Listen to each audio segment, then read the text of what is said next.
Donc, mon nom, c'est Édith Jolicoeur. Je travaille en stratégie web. En fait, je donne surtout de la formation. J'aide les petites entreprises à mieux utiliser le web, les réseaux sociaux. Et je m'adresse principalement à des gens dont ce n'est pas la spécialité. J'ai un petit côté très vulgarisatrice et c'est plus rare que je m'adresse à des pairs. Mais aujourd'hui, je vais vous présenter une étude de cas et je vais vous présenter un peu les deux côtés. Ça va pour ça? Si mon... Je ne le connais pas, ce signe-là. Ah, il faut le descendre. C'est bon. Je suis québécoise, peut-être vous l'avez entendu.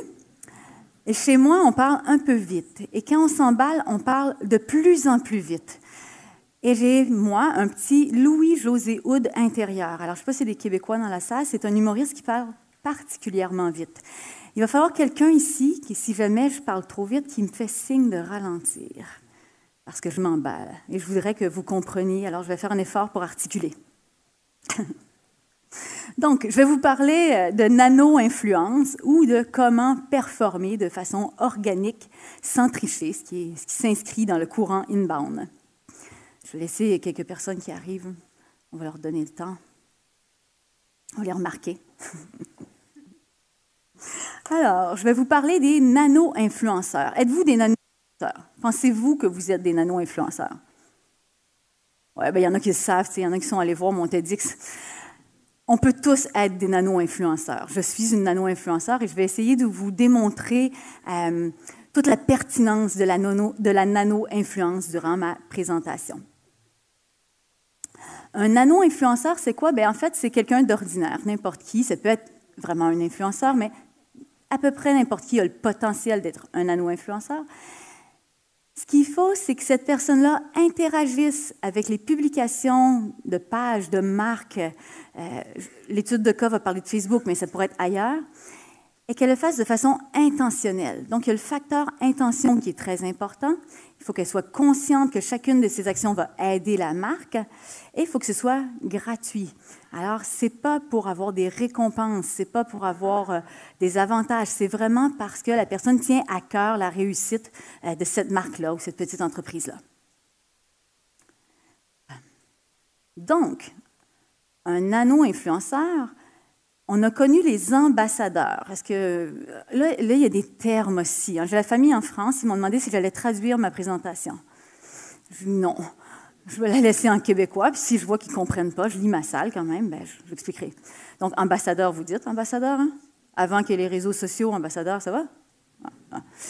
Ambassadeur. Donc, ambassadeur, si on a aimé un produit, si on a aimé quelque chose, on a un souper à la maison entre amis, dîner à la maison entre amis, on leur en parle, bien, la portée n'est pas très grande. Hein? On va avoir un engagement, mais notre portée, elle va se limiter à notre salon, à quelques personnes qu'on a. L'abonné, c'est la personne qui est abonnée, par exemple, à une page ou un compte Twitter, ou peu importe. Bien, il peut être abonné, mais jamais interagir. Donc, il ne va pas amener une grande portée organique. Alors, le nano-influenceur, c'est vraiment une combinaison des deux. C'est un ou une abonné, mais qui a l'attitude de l'ambassadeur, et ça devient un nano-influenceur. Par rapport aux influenceurs, micro-influenceurs, etc., c'est vraiment la nano-influence devrait se faire sur la base organique, donc sans espérer de récompense. Alors que l'influenceur fait plutôt partie du team pub, où est-ce qu'il espère avoir des cadeaux, des privilèges, de l'argent, ou est-ce que, bon, selon ce qu'on a. Bon, on l'a dit, il faut qu'il soit actif sur les réseaux sociaux, qu'il adopte l'attitude de l'ambassadeur, qu'il agisse gratuitement et de bon cœur. C'est vraiment l'amour et le bon cœur qui est important là-dedans. Qu'il soit conscient ou consciente de ses actions. Selon moi, les nano-influenceurs peuvent jouer un rôle déterminant afin d'aider les marques, pour les aider à performer de façon organique, soit sans payer ou avant de payer la publicité. Même si on a une entreprise ou une organisation qui a du budget publicitaire, si sa stratégie organique n'est pas forte, son budget publicitaire ne rapportera pas autant. Il y a un effet de levier. Une fois le budget publicitaire passé, bien, ça ferme le robinet. Donc, on va avoir moins de longues traînes. La stratégie organique aide à maximiser les résultats ou à se passer de publicité pour les petites organisations qui n'en auraient pas les moyens ou pour lesquelles ça contreviendrait aux valeurs, par exemple. Je m'intéresse à la nano-influence depuis plusieurs années, mais en particulier sur Facebook, parce que j'aime pas tellement Facebook, en fait, ça heurte mes valeurs. Alors, j'ai décidé d'apprendre et d'étudier Facebook assez pour arriver à le déjouer de façon organique, parce que je veux pas tricher dans la vie, c'est comme ça. Je vous l'ai dit, je fais partie du team organique, et habituellement, je vois les slides qui s'en viennent, pas aujourd'hui. Ça contribue à mon dépaysement. Et dans mes influences, donc j'ai commencé à m'intéresser à tout ça en 95. J'ai commencé à enseigner en vente conseil en 95. On n'avait pas Internet encore dans ma région à ce moment-là, donc dites-vous ça sur le tas ici? Et je me suis intéressée d'abord à la force des liens faibles. Donc vous pourrez aller vous documenter sur ça, vous pouvez prendre des photos, des slides. C'est vraiment, c'est grâce à la force des liens que je suis ici aujourd'hui. Et c'est à de la nano-influence. Oh, je ne voulais pas de bâton, je l'aurais peut-être dû. Le marketing conversationnel, j'ai commencé à m'y intéresser vers la fin des années 2000. Ce sont des très bons livres à lire. Là, j'ai fait, OK, il y a quelque chose qui converge là, maintenant. Après, ça a été parce que j'ai repris des cours en innovation technopédagogique en enseignement supérieur, ça se dit bien quand je ne me trompe pas. Et là, j'ai appris le modèle TAM, d'acceptation des technologies. Je vous le raconte parce que c'est important, parce que dans la nano-influence, on doit éduquer nos abonnés, on doit éduquer nos équipes. Alors, il faut savoir comment leur expliquer pourquoi ils doivent faire ça et ce que ça peut apporter. Donc, cette démarche-là, pour arriver à ce que je fais aujourd'hui, elle a été très importante. Ensuite, je me suis intéressée au point de bascule. Celui-là, c'est plus récent, c'est même après mes expériences. Si vous avez la chance de lire ce livre-là, il est extraordinaire. Et plus récemment, j'ai découvert un TEDx, parce que moi aussi, j'en ai fait un. Et il y a un livre qui vient avec, je l'ai commandé, sur « Commencer par pourquoi ». Vous devez lire ça. Si vous n'arrivez pas à motiver votre monde à faire les actions que vous souhaitez sur les réseaux sociaux ou ailleurs, ça s'applique à la maison avec les enfants aussi. Commencez par le pourquoi. C'est les fondements un petit peu de ce que je fais maintenant. Je m'intéresse à ça, je vous disais, depuis le début des années 2000. J'ai fait différentes expériences, mais à l'époque, je ne pouvais pas toujours les documenter. Je n'avais pas accès à toutes les données, à toutes les datas pour différentes raisons, parce que c'était très tôt, ce n'était pas disponible, ou des fois parce que j'étais impliquée dans des organisations où il y avait du secret d'État, pas d'État, mais presque, où on ne nous donnait pas accès à toutes les données. Alors, c'est seulement en 2017, 2 ans jour pour jour, où j'ai été responsable, un petit mandat, là, pour quelques semaines, j'étais responsable des médias sociaux pour un événement qui s'appelle la TDLG, chez moi, en Gaspésie, au Québec. C'est la traversée de la Gaspésie en ski de fond et raquettes.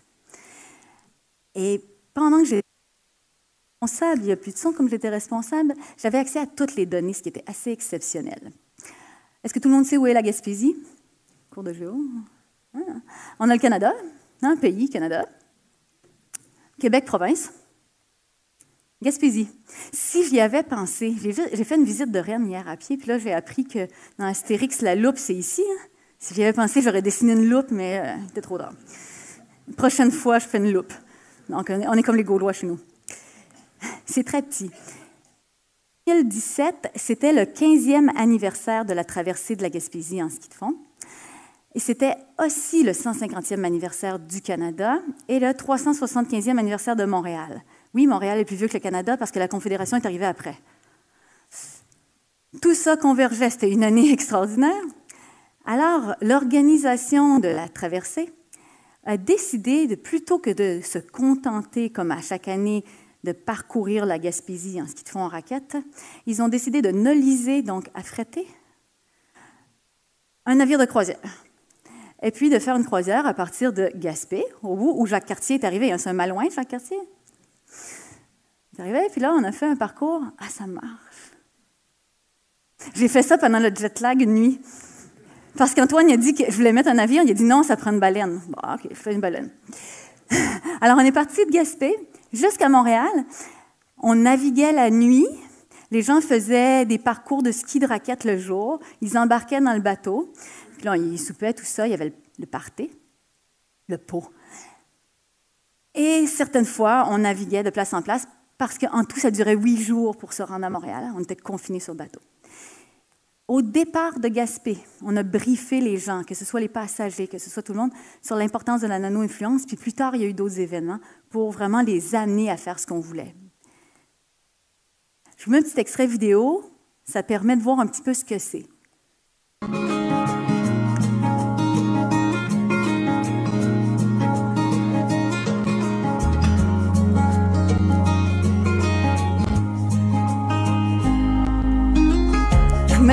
rien, vous pourrez aller retourner les voir pour pas qu'ils shake.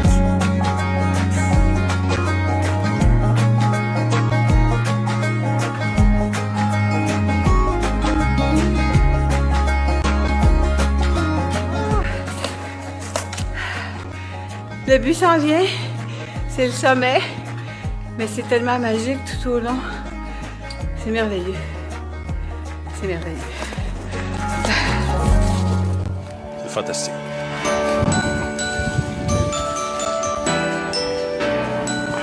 Moi, j'aimerais ça arrêter le temps.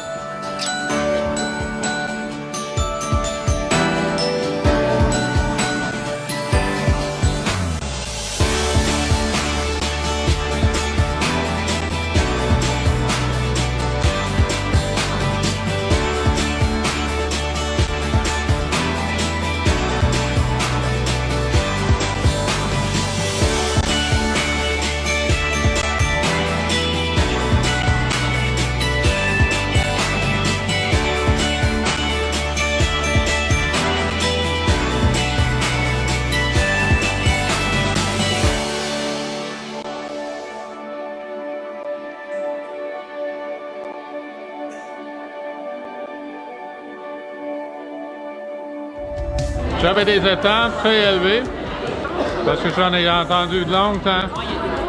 Mais le voyage, ça dépasse mes attentes énormément. C'est le ski, les gens, la culture, la musique, l'animation. Je capote. C'est le seul regret que j'ai que je suis pas venu plus tôt. C'est tout. C'était un petit peu long comme préambule, mais c'est important parce que vous allez voir dans la chronologie, on va comprendre à la fin pourquoi c'était si important. Donc, on partait. Les influenceurs, vous connaissez déjà, ça va. Les gens qui étaient à bord ne connaissaient pas nécessairement. Alors, je vous dis un petit peu. On avait vraiment des vedettes. On avait une astronaute, pour vrai. On avait un Québécois qui est devenu joueur de football américain, pour vrai. On avait une championne olympique. On avait plusieurs vedettes de la télé. C'était nos influenceurs. On avait aussi à bord des micro-influenceurs, donc des blogueurs voyage, aventure, plein air, sport. On avait des artistes en résidence, donc des artistes de la scène, musiciens pour animer tout ça. On avait des artistes visuels qui peignaient en direct. Alors, ces gens-là ont des blogs, ce sont nos micro-influenceurs. Et on avait aussi des médias qui étaient invités, des médias locaux, nationaux et internationaux d'un petit peu partout. Effet extraordinaire que j'ai découvert seulement il y a quelques jours et qui m'a inspiré une nouvelle slide. Nous avions une petite délégation bretonne. Ça, je le savais, là, c'est correct. Mais on avait un René. C'est ça que je ne savais pas. En fait, je le connaissais, mais je pensais qu'il était de Saint-Malo. Mais non, il est de Rennes. Vous? Attends, je vous mets des indices. Ah, on ne reconnaît pas? Ah, qui a dit Géry? Excellent. C'est Géry. Géry était à bord. C'est extraordinaire. Quand je suis qu'il était ici, là, je fais « Ouh! » Il était là.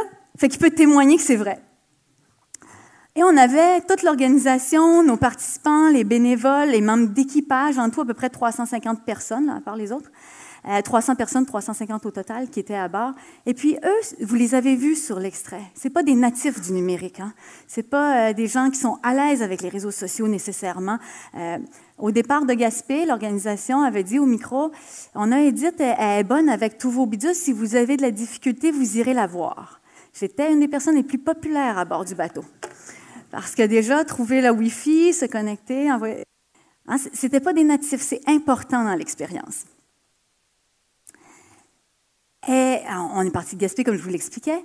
On avait le parcours. Avant de partir, l'organisation a dit aux gens comme moi et aux vedettes qu'on avait, c'est fort probable, ça arrive presque tout le temps sur 8 jours, il y aura une journée où les conditions de ski ne seront pas bonnes. Parfois, on a du verglas, parfois, les gens ne pourront pas. Alors, il faut avoir des activités alternatives pour occuper 350 personnes hyperactives qui, normalement, peuvent se disperser sur le terrain, mais là, qui seraient peut-être confinées sur un bateau, et c'est arrivé.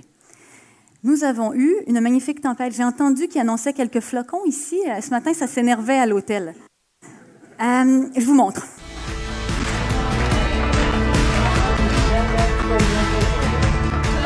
Mais une boule de neige, par exemple!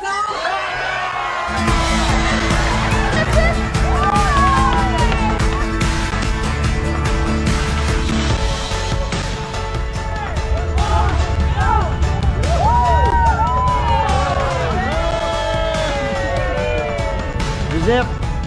Extraordinaire, les gens de la Gaspésie. Oui, c'est bon. Oh, je suis fier, je suis heureux, je suis heureux, je suis heureux.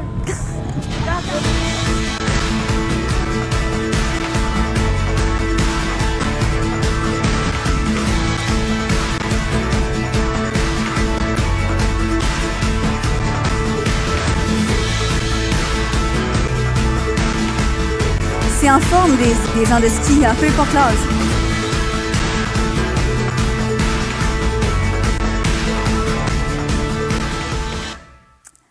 Alors, ils ont fêté comme ça jusqu'à peu près 1h du matin. Habituellement, on se lève vers 5.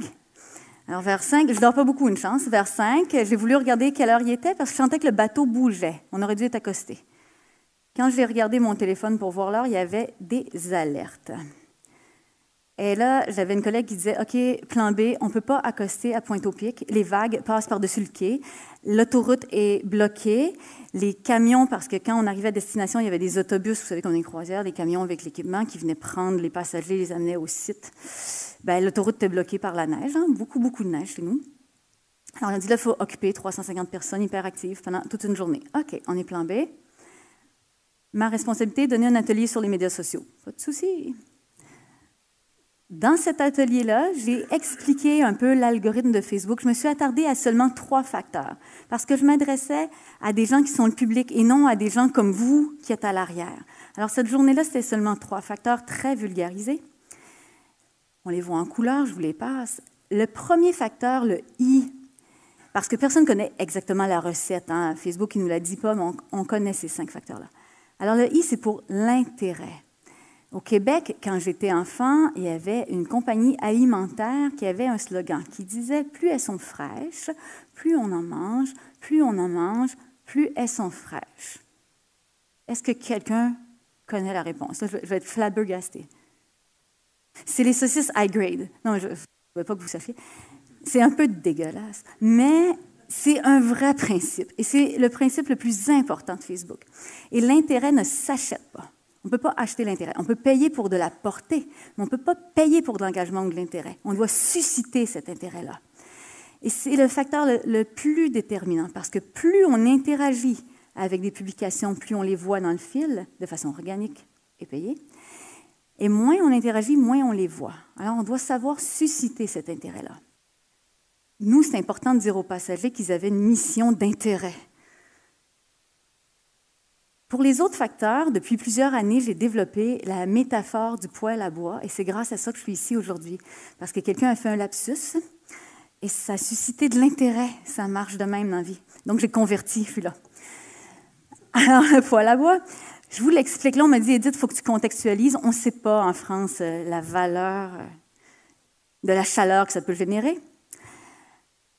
Le type de publication, je le représente par du combustible. Si on a du texte, une publication uniquement de texte, de façon générale, ça produit peu d'engagement. Alors, si on avait un poêle à bois, est-ce que tout le monde a déjà fait au moins un petit feu, là? Une fois, en chalet. Les scouts, non? Papier journal, on ne chauffe pas une grande maison avec ça. Ça, c'est pas très efficace, ça va en prendre beaucoup.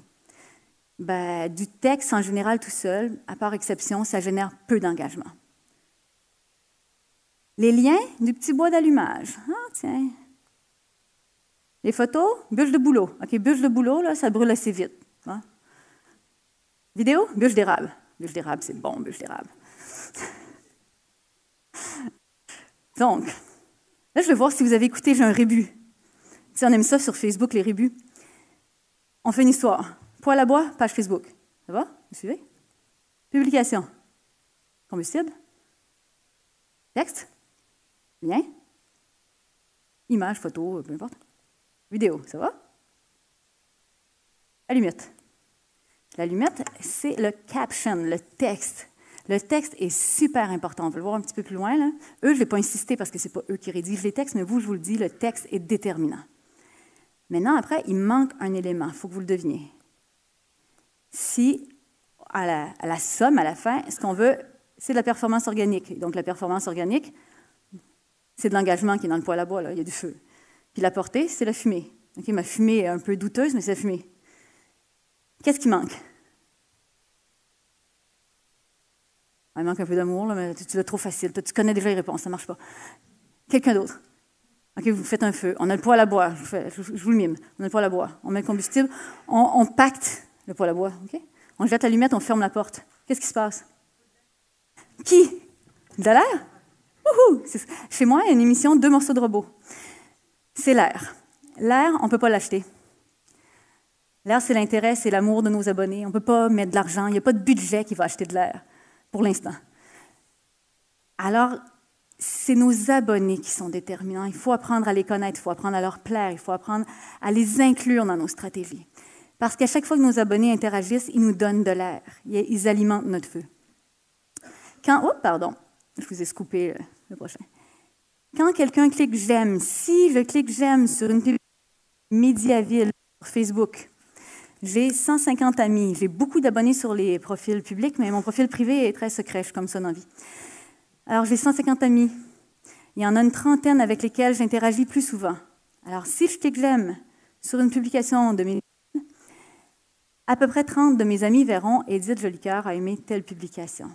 Je compte pour un engagement, on compte pour 31 portées, moi et eux. Si je commente, plus de mes amis le voient, ces amis-là sont susceptibles de cliquer à leur tour, d'aimer mon commentaire, alors qu'ils ne peuvent pas aimer mon « j'aime ». Il y a une limite. Donc, mais ils peuvent aimer mon commentaire, ils peuvent le partager. Le type d'engagement amène une portée croissante. On a expliqué ça à nos abonnés. On est toujours sur le bateau, vous êtes les passagers. Vous êtes séquestrés avec moi. Le dernier facteur de l'algorithme, j'en ai sauté 2, on y reviendra plus tard, mais pertinent pour nos passagers, c'est la récence. La récence est un double facteur. C'est d'abord la responsabilité de la page ou de l'administrateur de bien connaître ses abonnés pour savoir à quel moment publier. Mais ensuite, c'est la réaction, le temps de réaction des abonnés qui fait en sorte que l'algorithme s'excite. Est-ce que c'est déjà arrivé à des gens dans la salle d'avoir sa carte de crédit, de faire des achats inhabituels sur un rythme un petit peu accéléré et l'institution gèle la carte? Est-ce que ça se passe en France aussi ou juste chez moi? Chez vous, ça se passe pas?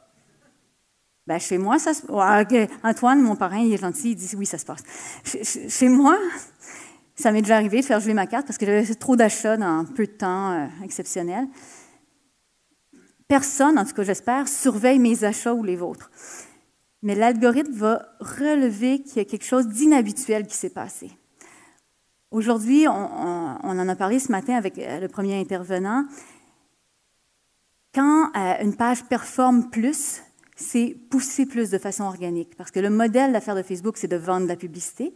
Mais si nos fils d'actualité n'étaient composés que de publications payées, on perdrait de l'intérêt. Ils ont avantage à garder les gens captifs le plus longtemps possible devant leur écran. Donc, ils doivent les intéresser.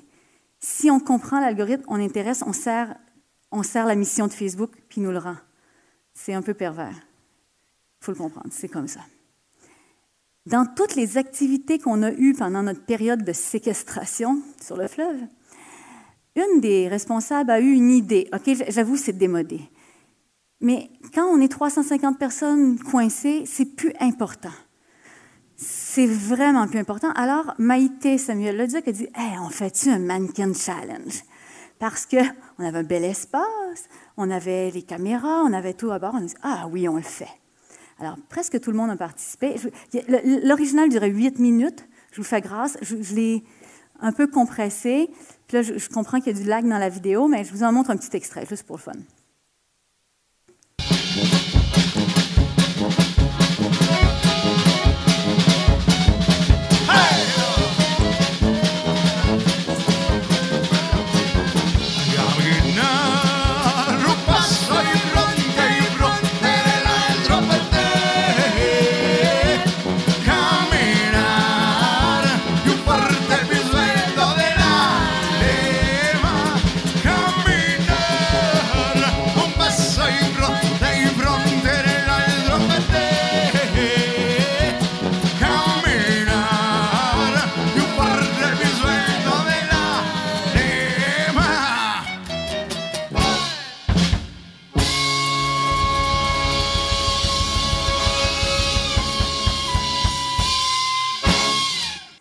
cet événement-là s'est produit le mercredi. Donc, on est au jour 4 de la traversée. Nos personnes à bord, nos nano-influenceurs, avaient tellement bien compris leur mission qu'on avait déjà un très, très bon rendement sur notre page. Donc, je ne sais pas si ici, des gens... Est-ce qu'il y a des gens qui gèrent des pages? Ah, quand même pas tant. Mais vous êtes gênés peut-être, c'est correct. Donc, quand on gère les pages, on sait, c'est déclaré, le benchmark, donc le taux d'engagement moyen, est à 7 %. Donc, le taux d'engagement est calculé sur le nombre d'abonnés, divisé, en fait, non, le nombre de gens qui en parlent, qui sont impliqués, divisé par le nombre d'abonnés, nous donne l'engagement. Nous, à la TDLG, cette semaine-là, ce mercredi-là, quand on a fait nos audits, notre taux d'engagement avait atteint 85,3 %. Donc, c'est très bon. Si on reprend le poêle à bois, c'est un peu comme si on a le chauffage. Là. On a mis trop de bois. Il fait 25 dans le camp, dans la cabane. Est-ce qu'on va aller mettre notre bûche d'érable? On va attendre que ça redescende. Hein? Je vous le donne. Là. Je suis désolée. Vous viendrez faire un stage au Canada, je vais vous montrer à chauffer un poêle à bois, ça va aller. Donc, quand il fait très chaud, on attend, on ne va pas remettre le combustible, on l'aurait gaspillé parce que les gens à bord, ils ont dit « Ah, on a hâte que vous la mettiez, on va la montrer à nos enfants, on va la montrer à nos amis », parce qu'ils étaient des acteurs de ça, ils sont devenus des participants. Mais on a dit « Non, on a une pépite, là. On attend, on ne la met pas toute seule, on la réserve ».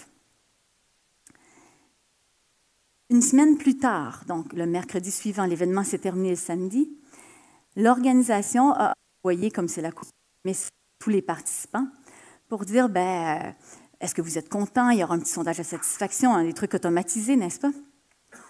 Mais on a inclus dans ça un petit rappel. Ah, by the way, la vidéo que vous auriez aimé voir le mercredi soir, que vous avez vue, mais que vous auriez aimé qu'on diffuse, on l'a gardée en réserve. Et puis, ce samedi là, qui vient, on va la mettre à 7 h le matin. On vous a expliqué les facteurs. Alors, on compte sur vous à 7 h le matin pour aller très vite interagir avec la publication. Vous êtes supposé avoir compris. Alors, on a fait ça. Parce que si on fait ça sur Facebook, ça ne marche pas. Il faut le faire à part. Il ne faut pas que Zouk s'en aperçoive. On s'est briefé. Et le lundi matin, on a fait un test AB. Alors, en organique, on a fait notre publication comme à l'habitude. On s'est un petit peu forcé là, pour faire un bon caption. Et en B, on a payé une publicité, un petit budget. C'est une petite organisation. Hein? C'est sans but non lucratif. 4 500 abonnés, 300, c'est tout petit. Alors, on a mis 200 $ sur une publication payée. On l'a mis en ce qu'on appelle le dark post, donc qui n'apparaît pas sur la page. On a ciblé le plus possible qui ressemble à nos personas, aux participants, autant que possible, et on a exclu les gens qui étaient déjà abonnés à la page pour ne pas créer un biais dans notre étude, parce que ce n'est pas comme en laboratoire, le Zouk qui ne nous laisse pas tout contrôler. On a fait le mieux de notre possible. On a laissé rouler 4 jours. Et au bout de 4 jours, on a mesuré. Ça donnait ça. Je ne sais pas si c'est petit, je ne sais pas si vous pouvez voir. C'est assez intéressant. Même si on ne peut pas comprendre tous les facteurs parce qu'ils ne sont pas dévoilés, on voit qu'avec nos abonnés, on a obtenu en portée tout près de 120 000, en vue de la vidéo 36-37 000, en engagement 2 800, donc à peu près 3 000. Puis de l'autre côté, vous voyez les chiffres. Si on faisait une règle de 3, on le sait que ça ne peut pas être aussi simple, mais pour se donner une idée, on pourrait estimer la valeur de la contribution de nos nano-influenceurs à tout près de 7 000 $. Donc là, il faut que je convertisse. 7 000, ça doit faire à peu près dans les 5 000 €, j'imagine. Mettez des euros à place, ça va faire pareil. Si tout en €, c'est bon. Donc, la valeur de ça est vraiment très importante. Mais pour que ça fonctionne, il faut éduquer nos gens, il faut leur expliquer comment ça marche. Puis il faut d'abord le comprendre un peu soi-même aussi. Et on avait aussi, dans nos influenceurs à bord, est-ce qu'il y en a qui font du cross-post ici? Mes clients anglophones m'ont dit de ne pas dire cross-post que c'était laid. Ils m'ont dit qu'il faut que je prononce cross-post. Multipostage. Faites-vous ça, le cross-post ici? Non, très bien, il y a quelqu'un. Merci. Donc, ça venait de sortir, ça. Le cross-post, c'est quand on est le parent d'une vidéo, puis on a des partenaires. On peut les nommer comme enfants de la vidéo, si on veut. Puis plutôt qu'ils partagent la vidéo ou qu'ils la répliquent, ils vont la cloner. C'est-à-dire qu'on leur donne une autorisation, ça doit être réciproque. Puis à ce moment-là, ils vont recréer une publication qui la clone. Alors, ça va s'inscrire dans notre fil, ça va s'inscrire dans notre onglet vidéo et dans le leur. Et sur la publication, on va pouvoir placer notre curseur, on va voir cette vidéo a été vue tant de milliers de fois, dont tant de fois sur cette publication et tant de fois ailleurs. Et seul le parent de la vidéo a accès à toutes les données statistiques de ça. Alors là, on peut voir avec nos influenceurs, avec nos partenaires, comment ils ont performé. Et là, on peut déceler, par exemple, dans nos vedettes qu'on avait à bord, entre autres, on avait une vedette que je ne nommerai pas, qui avait 70 000 abonnés. C'était beaucoup pour nous, 70 000 abonnés. Puis il se la pétait un peu. Dites-vous ça? Oui, il faisait ça. Ben, il y avait un taux d'engagement de schnout, donc pas bon. C'est le petit son. Juste vulgarisé, je m'adresse rarement à des pères, hein, je vous rappelle. Alors, il n'y avait pas un très bon taux d'engagement, c'était moins de 1% son taux d'engagement. Notre taux d'engagement, je vous rappelle, était à 85 le mercredi, donc quand on le fait le samedi suivant, il avait peut-être redescendu vers les 50, ce qui est quand même respectable. En B payé, on n'en a pas d'engagement, on ne peut pas acheter l'engagement. Et on avait dans nos multiples partenaires, un tout petit partenaire, 1500 abonnés, mais avec un taux d'engagement d'à peu près 9%, un très bon taux respectable. Puis là, on voit les pourcentages que ça a amené, les chiffres. Puis on voit que ce n'est pas une relation de règle de 3. Voilà. Parce que notre ami à 70 000 abonnés, il a généré seulement 8% de toute notre performance. Alors que le tout petit partenaire à 1500, qui est engagé, qui connaît bien sa marque, qui connaît bien ses abonnés, ben, il a généré 5%. Alors, ce type d'expérience-là permet de faire ça. Puis dans le fond, qu'on soit du team pub ou du team organique, on veut tous de la conversion. C'est notre chemin dans notre tunnel de conversion qui diverge. Alors, on commence par des publications. Si on est organique, comme moi, on va souhaiter générer de l'engagement. Et c'est cet engagement-là qui va amener la portée, éventuellement convertira. Si on fait partie de l'autre tendance, bien, on va acheter de la portée, on va essayer de la cibler le mieux possible, on va prier pour qu'ils soient engagés et qu'ils finissent par être convertis. J'ai un billet, je suis convaincue que c'est moins efficace. Mais comme je fais partie du team organique, puis avec mes clients, quelques clients me permettent de présenter des données, moi, je les montre à mes collègues. Mais mes collègues de Team Pub ne veulent pas me montrer leurs données. Mais moi, je suis sûre que le ratio n'est pas le même, mais je ne peux pas le prouver. Si quelqu'un a envie de le prouver avec moi, là, je serais ravie. Je vous ai montré au début toute l'ambiance qu'il y avait. Je vous montre, je crois que c'est le dernier jour qui arrive. Normalement, je le vois après, je ne sais pas, mais je pense que c'est le dernier jour qui arrive. La fondatrice, la façon dont elle s'adresse à ses participants. Je crois que c'est ça qu'on va voir, ouais. Je me dis toujours que c'est juste avec l'amour qu'on peut réussir de si grandes aventures. C'était la seule arme pour rallier les humains. Je pense que nous autres, on est une crise de belle gang.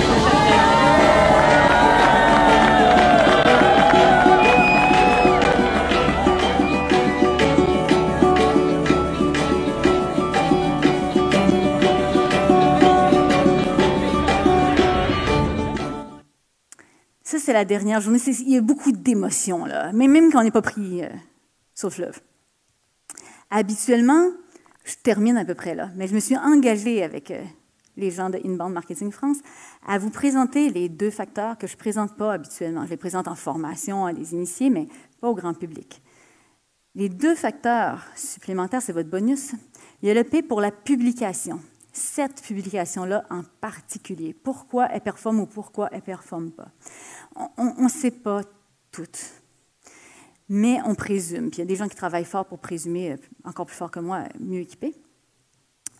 Et on sait, par exemple, qu'il y a certaines pratiques dans les publications qui sont pénalisées, alors que d'autres sont valorisées. C'est documenté. Parmi certaines pratiques qui sont pénalisées, quand le caption, le texte qui accompagne la publication est négatif ou ambigu, ça pénalise. Ce n'est même pas l'algorithme, c'est l'humain.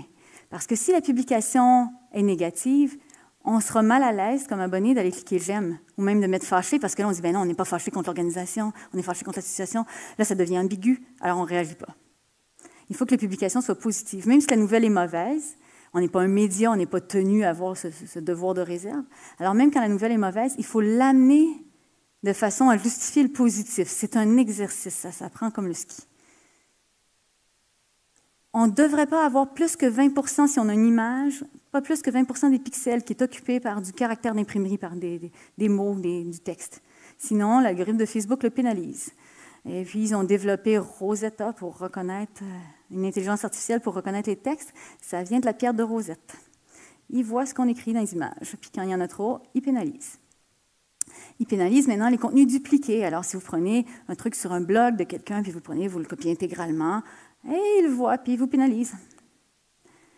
Ils pénalisent le baiting. Donc, si vous dites votez, cliquez, partagez, si vous le dites clairement dans votre caption, dans n'importe quelle langue, ils le repèrent, ils vous pénalisent.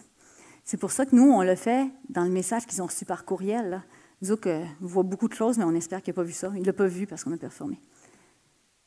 Les titres racoleurs, tout le contenu répétitif, le spam, et les liens vidéo qui viennent de YouTube. Même si je vous ai dit que la vidéo, c'est de la bûche d'érable, si elle vient de YouTube, ça ne marche pas.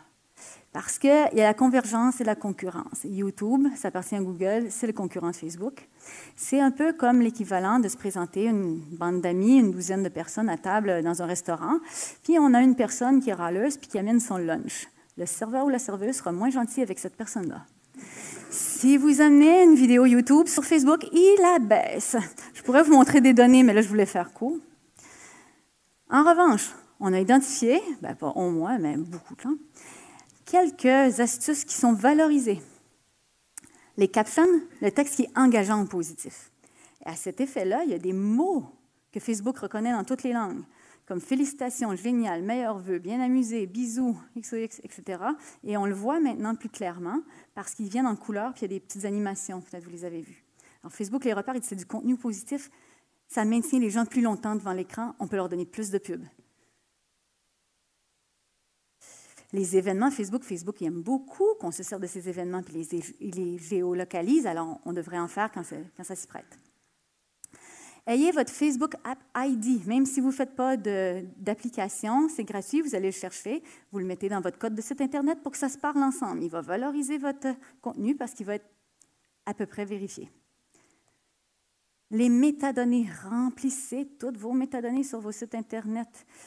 Les balises de l'Open Graph. Googlez ça, vous allez voir, Facebook fournit ce que son robot aime. On lui donne ce qu'il aime. Puis on en mange, puis ils sont fraîches, puis on en mange.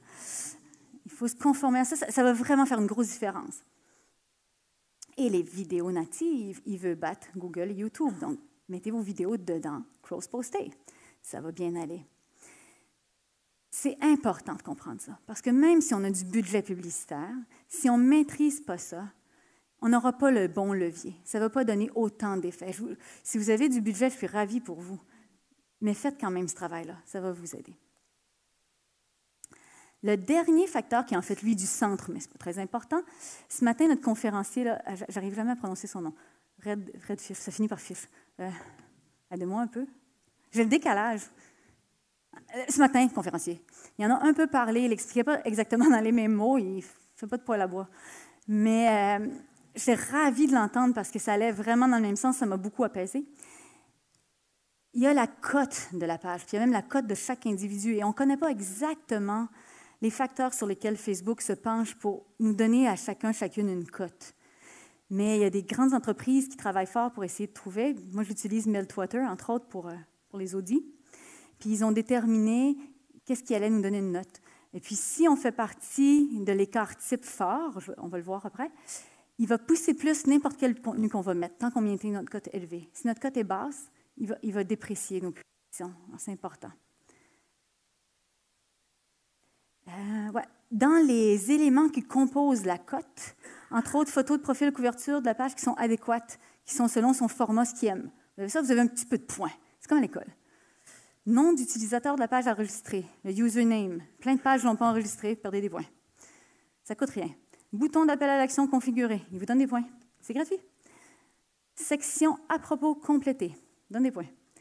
Création de jalons, les milestones, moments clés, donne des points. Gratuit. Champ de coordonnées rempli, variable selon le type de page, parce que, par exemple, si vous êtes un artiste, il ne vous demandera pas si vous avez un stationnement.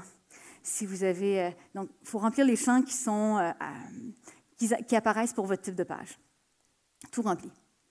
La fréquence de vos publications. Selon votre nombre d'abonnés, Facebook sera plus ou moins exigeant. Vous avez moins d'abonnés, il demande moins de fréquence de publication. Vous avez plus d'abonnés, vous avez besoin d'avoir beaucoup de bois pour votre poêle à bois.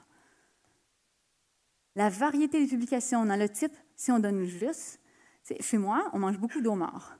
Alors, ça arrive, je vous jure, c'est vrai. L'été, parfois, mon mari dit, on mange tout du homard. En fait, je dis, ah non, on va faire du steak. C'est ça. Ça arrive. Alors, si on donne à nos enfants toujours la même chose, ils n'en veulent plus. Il faut varier. Pareil pour Facebook. On varie les types. La longueur de vos publications, et ça aussi, c'est variable. C'est selon ce que vos abonnés aiment, parce qu'il apprend un peu comme l'intelligence artificielle puis le deep learning. L'algorithme apprend à connaître vos abonnés aussi. Il faut apprendre, c'est variable. En général, il conseille 140 mots, je crois. Ce n'est pas les caractères, c'est sur Twitter. Je déborde toujours ça, puis j'ai une bonne cote pareille. C'est pas grave. Mais d'autres, non. Nombre de pages aimées en tant que page. Ça vous donne des points? Vidéos natives récentes. Il faut en avoir de temps en temps. Taux et vitesse de réponse aux mentions. Alors, ce n'est pas les messages privés. C'est quand d'autres pages taguent votre page. Des abonnés vous taguent. Les chronomètres, combien de temps on répond? C'est une job. Un job ici, oui. Taux d'engagement relatif à votre nombre d'abonnés est comparable. Ça, c'est comme l'impôt. Plus on gagne, plus l'impôt est sévère. Donc, plus on a d'abonnés, plus l'algorithme est sévère. De réaction négative. Quand les gens font masquer la publication, masquer toutes les publications, masquer la publicité, signaler la publication, ça déprécie votre cote. On perd des points. Alors, il faut faire attention de plaire à notre public. Et la performance des autres comparables. Donc, si vous êtes, par exemple, un restaurant, il va comparer avec les autres restaurants. Si vous êtes dans telle région, il va comparer avec les autres de la même région. Alors, votre cote va être relative. C'est comme quand moi, j'étais aux études, vous devez avoir ça ici aussi. Nous, on avait la cote Z et la cote R. Donc, c'est des cotes pour pouvoir entrer à l'université, dans des programmes contingentés. On voyait par rapport à la moyenne de la classe, puis par rapport à la moyenne de toute la province. Vous avez ça aussi, des systèmes comme ça? Des contingents, non? Ah, vous êtes chanceux. Au cégep, moi, je capotais sur ma cote R. Donc, moi, j'utilise Meltwater. Ils font des audits. Ils mesurent en temps réel 1 495 822 pages au mois d'octobre. Il était rendu là. Je suis un peu toc, mais j'en fais pas tant. Mais on peut aller puis faire l'audit de notre page et ils nous donnent une note sur 100 avec les facteurs. Et on sait que la plupart des gens sont dans le 54 %, donc c'est moyen. Si vous avez au-dessus, déjà, ça va un peu bien. Si vous avez moins de 34, vos publications ils vont être descendues par Facebook.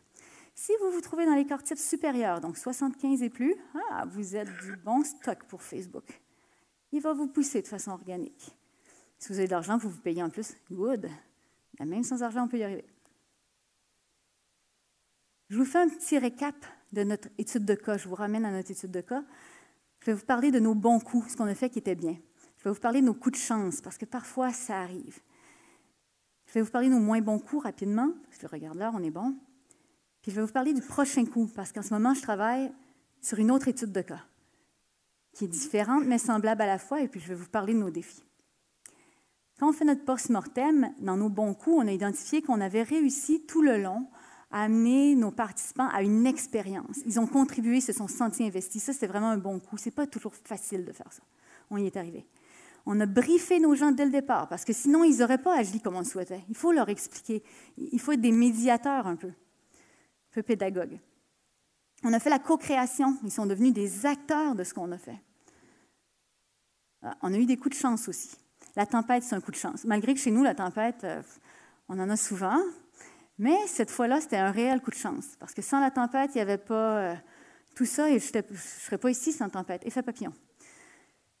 La fin de la vague du mannequin challenge. OK, on l'a un peu poussé. C'était déjà démodé. Notre clientèle, ils ne savaient pas que c'était plus à mode. On ne leur a pas dit. Ils l'ont fait.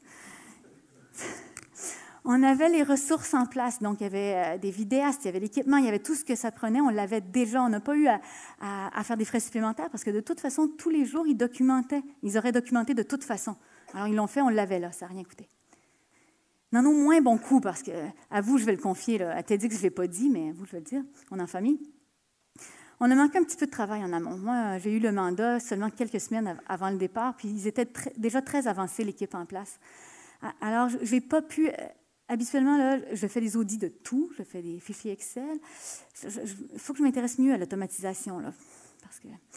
Mais on aurait dû mieux monitorer, mieux briefer nos influenceurs, parce que nos vedettes à bord, la plupart, ils ne comprennent rien dans Facebook. Ils ne nous aidaient pas tant que ça, alors qu'il y avait un potentiel. La précipitation sur le cross-post, ça venait de sortir. Écoutez, quand j'envoyais un message aux gestionnaires des pages partenaires pour leur dire « Vous seriez bien gentil d'accepter la demande de cross-post », ça n'avait pas beaucoup de succès. Il y a des gens qui m'appelaient pour savoir comment faire. C'était trop nouveau, c'était précipité, alors qu'il y avait beaucoup de potentiel. Il aurait fallu faire des petits tutoriels pour ces gens-là. Il y a eu beaucoup de variations dans les performances en aval, donc qui ont suivi, parce que c'est beaucoup de bénévoles. Moi, j'étais rémunérée, mais la plupart des gens, c'est des bénévoles. Donc, il y a un roulement. Ils n'ont pas réussi à maintenir tout ça après, parce que ça a changé, il aurait fallu les rebriefer. Ils performent quand même bien, là. Il y a des bases, mais ils n'ont pas pu maintenir autant. Prochain coup. Il faut se préparer en amont. Il faut préparer tout ça. Il faut préparer nos briefs, il faut tout préparer. Mieux choisir ses influenceurs. Parce que ce matin, j'étais ravie d'entendre que notre premier conférencier, dont je ne me souviens jamais du nom, a dit qu'il y avait beaucoup de fake là-dedans. Hein? Il y a des gens qui achètent des abonnés. Ça ne veut pas dire qu'ils vont convertir. Il faut bien les choisir. Ce n'est pas facile. Un meilleur briefage de tout ce monde-là. Et avoir des groupes secrets. À l'époque, on ne pouvait pas le faire à partir de pages. Maintenant, on peut. Alors moi, Edith Jolicoeur, j'ai fait un groupe secret, parce qu'on ne peut pas le faire avec TDLG. Puis j'ai essayé d'inviter l'astronaute sur le groupe secret. Elle n'a pas adhéré. Mais dans un monde idéal, on aurait créé un groupe secret comme les Instapods. Est-ce qu'il y en a qui utilisent les Instapods sur Instagram pour faire du growth hacking et tout ça? Hein? Bien, c'est qu'ils se mettent plusieurs influenceurs ensemble dans un petit groupe secret. Puis quand ils font une publication, ils disent aux autres. Ils disent, allez, cliquez, faites-le. Parce que je viens de publier, parce qu'ils ne verront peut-être pas à cause de la saucisse high grade. Mais comme ça, ils se disent en secret, puis ils déjouent l'algorithme. On n'a pas pu le faire, ça n'a pas fonctionné parce qu'on n'était pas bien préparé. Mais ça aurait dû. La prochaine étude de cas. En ce moment, j'ai un mandat et les clients, parce que je signe des documents de confidentialité. La TDLG, quand je leur ai demandé l'autorisation pour en parler, bien, évidemment, ils étaient très contents, ils ont dit oui. En ce moment, j'ai un autre mandat, je vais demander aux gens s'ils permettaient que j'en parle. Il est en cours. Puis on a beaucoup de défis, puis ils sont conscients des défis. Ils m'ont permis d'en parler. Donc, je vous fais un petit résumé. Étude de cas numéro 1. On avait 350 personnes à bord. Ces gens-là avaient aussi des amis. On avait 4500 abonnés sur notre page. On a fait beaucoup de publications, mais notre notre étude s'est basée sur une publication pour la démonstration. On a réussi à engager avec cette seule publication-là, à part tout ce qu'on a fait dans 3000 personnes, une portée de 120 000. En ce moment, l'étude de cas sur laquelle je travaille va s'étendre sur 1 an. On a commencé à briefer notre monde. C'est pour la campagne annuelle de Tourisme Gaspésie, qui est notre association touristique. Vous avez sûrement des associations touristiques régionales dans vos régions. Eux, ils ont 700 membres. À la TDLG, je reviens un petit peu en arrière, les gens que vous avez vus là, qui faisaient le ski de fond à la raquette, ils payent en moyenne 2 500 $ pour geler une semaine. Okay? C'est plus cher qu'aller dans le sud. Puis malgré ça, ils sont heureux de payer. C'est à guichet fermé tout le temps. Les membres de l'association touristique secret, en moyenne, ils payent à peu près 500 $. Il y en a qui payent beaucoup moins parce qu'ils sont travailleurs autonomes, freelance. Ils vont payer 200. Il y en a qui sont des hôteliers, ils vont payer 2000 quelques, mais en moyenne, à peu près 500 $.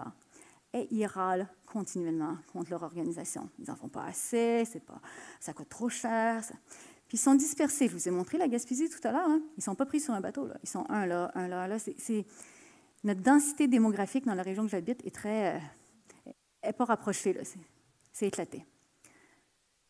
Mais ils ont tous des employés, là, c'est ça, on multiplie ça par beaucoup de monde. La page Facebook de Tourisme Gaspésie a 62 000 abonnés. Hein, on pourrait s'attendre à 4 500, hein? On pourrait aller.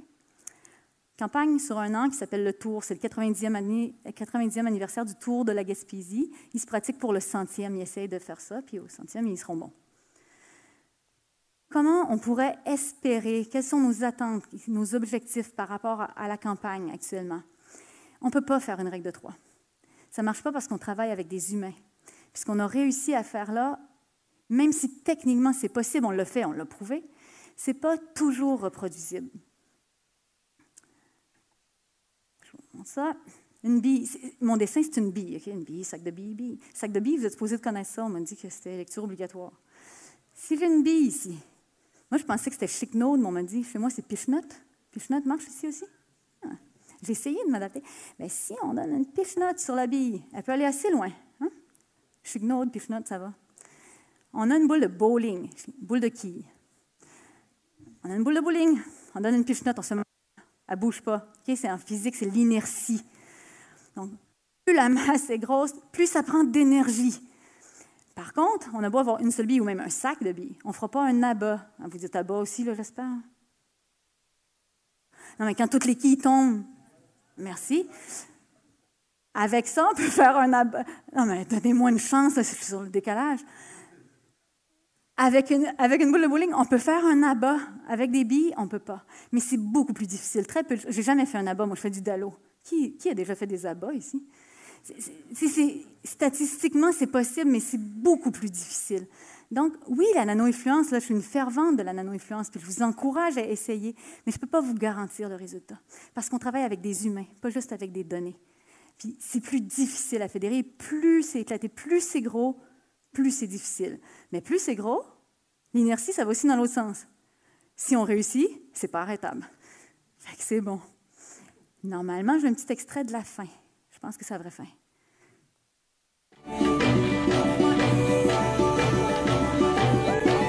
C'est la dernière journée et c'est le kilomètre le plus difficile de la traversée. C'est le dernier kilomètre.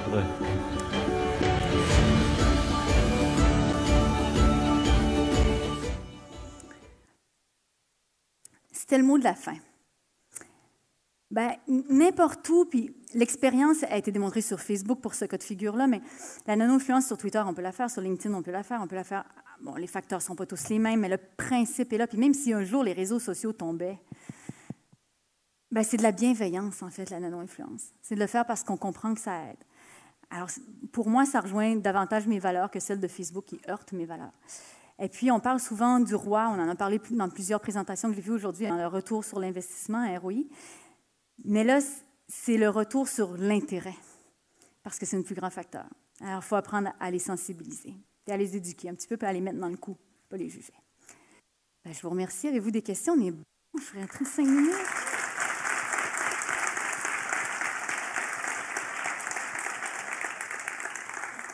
Je vous rappelle qu'habituellement, je ne m'adresse pas à des initiés, alors je suis désolée de mon petit côté pédagogue niveau, mais c'est ça. Avez-vous compris l'accent, le débit, ça allait? C'est bon.